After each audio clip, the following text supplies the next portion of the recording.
Ladies and gentlemen, we're here with the legendary D.M.C. How are you? What's up? We're all good. 2015 Comic-Con, we got it going on.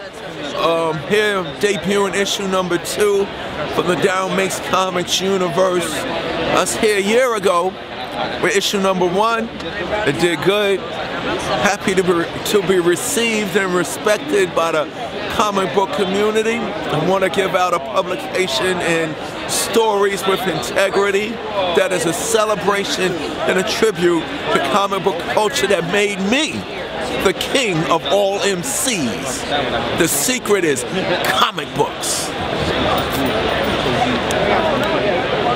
You are a legendary rapper of 3 decades. What made you step into comic books? Most people don't think about that market. Well, before hip-hop came over the bridge to change my life, from the Bronx, in Harlem and Manhattan, I grew up in College, Queens, New York. I went to Catholic school my whole life. And by the way, I was an honor roll student with 5 and 6 stars on the forehead. But I was a little Catholic school kid who went to school, got good grades, and all I cared about was comics. So before the music thing, comics was #1. Matter of fact, it was because of comics that I was so deadly and lethal on the microphone with the rhyme and writing skills. All of that power, all that presentation, all that confidence and all that presence came from the comic books that I grew up reading and drawing as a kid.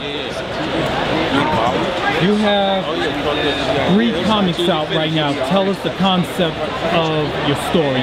Well, it's the D.M.C. universe, based in the 80s like universe, and the question is, it looks like the 80s, it feels like the 80s, but is it the 80s?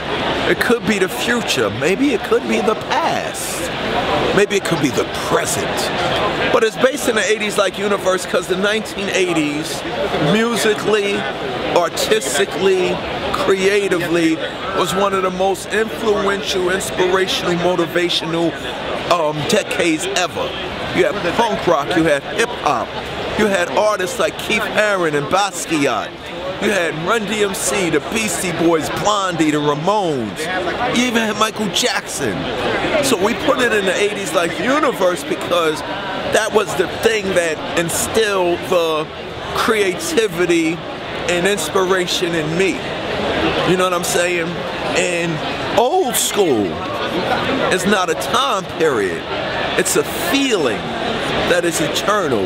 And that feeling that was birthed in the 80s is the thing that will create change to the listener, to the viewer, to the wearer, or the beholder. So we put it in the 80s like universe because it was the 1980s that creatively and artistically gave me my superpowers to devour every MC that would ever think of getting on a microphone. And in the D.M.C. universe, in this universe, my superpower is rock and roll and hip hop. But in the D.M.C. comic book universe, I really got superpowers. You gotta read the book to find out where they come from, how to get it. But the first 2 issues isn't an origin story. We didn't get there yet. So we did issue 1. It introduced D.M.C. in the D.M.C. universe. D.M.C. though is not the only superhero in the D.M.C. universe. He's just the first one that you are introduced to. There's going to be other heroes and other villains. By issue 20, you might not even like me no more. You might like the other hero or the other villain. So we introduce you to the D.M.C. universe with D.M.C. in issue 1. Before we did issue 1, we did issue 0 to introduce the whole universe to you that it was coming. And issue 0 did so good so that we did issue 0, then we did issue 1, and it was like, yo, issue 0 did good. So we're gonna use the 0.5s. We did issue 1, and then we got issue 1.5. We're gonna use the 0.5 to introduce each new character for the life of the D.M.C. universe. So we introduced the new superhero in 1.5, and then when you go get issue 2, the issue, the superhero the character that's introduced to you in a .5 is in issue 2. So here we are, issue number 2 of the DMC universe. We're currently in the creative stages of creating issue 2.5 to introduce the next character, and then we're going to hit you upside your head.